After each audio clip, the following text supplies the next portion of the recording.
ವಾಯುಸೇನೆಯಿಂದ ಜಂಟಿ ಸುದ್ದಿಗೋಷ್ಠಿ ಕೂಡ ನಡೆಯಲಿದೆ.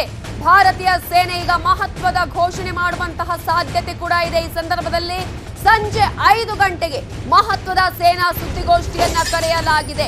ಭೂಸೇನೆ ಹಾಗೆಯೇ ವಾಯುಸೇನೆ ಜಂಟಿ ಸುದ್ದಿಗೋಷ್ಠಿಯನ್ನ ಕರೆದಿದ್ದು ಭಾರತೀಯ ಸೇನೆ ಈ ಸಂದರ್ಭದಲ್ಲಿ ಮಹತ್ವದ ಘೋಷಣೆಯನ್ನ ಮಾಡುತ್ತೆ ಅನ್ನುವಂತಹ ಒಂದು ನಿರೀಕ್ಷೆ ಈಗಾಗಲೇ ಇದೆ. ಮಹತ್ವದ ಘೋಷಣೆಯ ಸಾಧ್ಯತೆ ಕೂಡ ಇದೆ.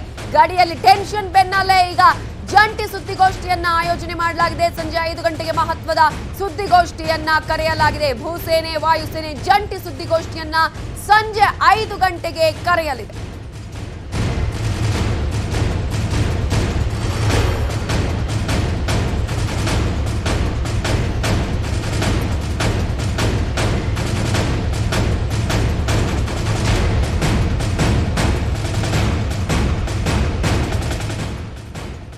ಇದರ ಬಗ್ಗೆ ಡೀಟೇಲ್ಸ್ ಕೊಡೋದಕ್ಕೆ ನಮ್ಮ ರಿಪೋರ್ಟರ್ ಧರಣೇಶ್ ಈಗ ಫೋನ್ ಸಂಪರ್ಕದಲ್ಲಿದ್ದಾರೆ. ಧರಣೇಶ್, ಈಗಾಗಲೇ ಒಂದು ರೀತಿಯಲ್ಲಿ ಆತಂಕ ಕೂಡ ಇದೆ, ಏನಾಗುತ್ತೆ ಏನೋ ಅನ್ನೋಂತಹ ಸಂದರ್ಭದಲ್ಲೇ 5 ಗಂಟೆಗೆ ಈಗ ಜಂಟಿ ಸುದ್ದಿಗೋಷ್ಠಿಯನ್ನ ಸೇನೆಯಿಂದ ಕೂಡ ಕರೆಯಲಾಗಿರುವಂತದ್ದು. ಹಾಗಾಗಿ ಯಾವ ರೀತಿಯಾದಂತಹ ಒಂದು ನಿರೀಕ್ಷೆ ಇದೆ, ಏನ್ ಹೇಳುವಂತಹ ಸಾಧ್ಯತೆ ಇರಬಹುದು ಇದರಲ್ಲಿ ಅಂತ? ಈಗ ಬರ್ತಿರುವ ವರ್ತಮಾನದ ಪ್ರಕಾರ ಸಂಜೆ 5 ಗಂಟೆಗೆ ಭಾರತದ ಭೂಸೇನೆ ಮತ್ತು ವಾಯುಸೇನೆಯ ಮುಖ್ಯಸ್ಥರು ತುರ್ತು ಸುದ್ದಿಗೋಷ್ಠಿಯನ್ನ ಕರೆದಿದ್ದಾರೆ. ಸಂಜೆ 5 ಗಂಟೆಗೆ ಈ ಸುದ್ದಿಗೋಷ್ಠಿ ಇರುತ್ತೆ. ಇಲ್ಲಿ ಈ ಸುದ್ದಿಗೋಷ್ಠಿ ಯಾಕೆ ಮಹತ್ವವನ್ನ ಪಡ್ಕೊಂಡಿದೆ ಅಂತ ಹೇಳಿದ್ರೆ, ಈಗಾಗಲೇ ಪಾಕಿಸ್ತಾನ ಮತ್ತು ಭಾರತದ ನಡುವಿನ ಗಡಿನಲ್ಲಿ ಸೇನೆ ದೊಡ್ಡ ಮಟ್ಟದಲ್ಲಿ ಜಮಾವಣೆಗೊಂಡಿದೆ.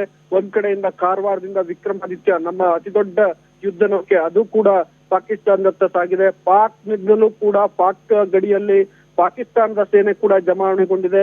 ಹೀಗಾಗಿ ಯುದ್ಧದ ವಾತಾವರಣ ಕಂಡು ಬರ್ತಿರೋದ್ರಿಂದ ಯಾವುದೇ ಕ್ಷಣದಲ್ಲಿ ಏನ್ ಬೇಕಾದ್ರೂ ಆಗ್ಬಹುದು ಎನ್ನುವಂತ ಪರಿಸ್ಥಿತಿ ಇರುವುದರಿಂದ ಈ ಸುದ್ದಿಗೋಷ್ಠಿ ಅತ್ಯಂತ ಮಹತ್ವವನ್ನ ಪಡ್ಕೊಂಡಿದೆ. ಇವತ್ತು ಏನ್ ಹೇಳ್ತಾರೆ ಸೇನಾ ಮುಖ್ಯಸ್ಥರು, ಅಲ್ಲಿ ವಾಯುಸೇನಾ ಮುಖ್ಯಸ್ಥರು ಇದ್ದಾರೆ, ಭೂಸೇನಾ ಮುಖ್ಯಸ್ಥರು ಇರೋದ್ರಿಂದ ಅವರಿಬ್ರು ಏನನ್ನ ಹೇಳ್ಬಹುದು ಅನ್ನುವಂತ ನಿಟ್ಟಿನಲ್ಲಿ ಕುತೂಹಲ ಈಗ ಕಂಡು ಬರ್ತಾ ಇದೆ ಮತ್ತು ಅತ್ಯಂತ ಮಹತ್ವವನ್ನ ಈ ಸುದ್ದಿಗೋಷ್ಠಿ ಪಡ್ಕೊಂಡಿದೆ. Navitha, okay, thank you Dharanesh ಡೀಟೇಲ್ಸ್ಗೆ.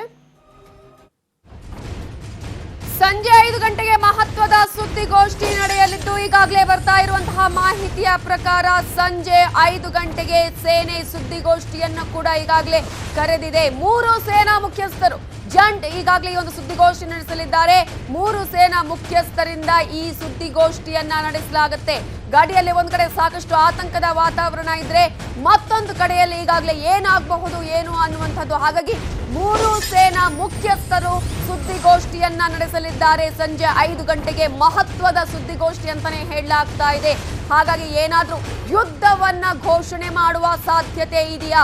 ಈಗಾಗಲೇ ಈ ರೀತಿಯಾದಂತಹ ಎಲ್ಲಾ ಸಿದ್ಧತೆಗಳು ನಡೀತಾ ಇದೆ. ಒಂದ್ ಕಡೆ ಗಡಿಯಲ್ಲಿ ಈಗಾಗಲೇ ಎಲ್ಲಾ ಸೇನೆಯ ಸಿದ್ಧತೆಗಳನ್ನ ಕೂಡ ಮಾಡಿಕೊಳ್ಳಲಾಗ್ತಾ ಇದೆ.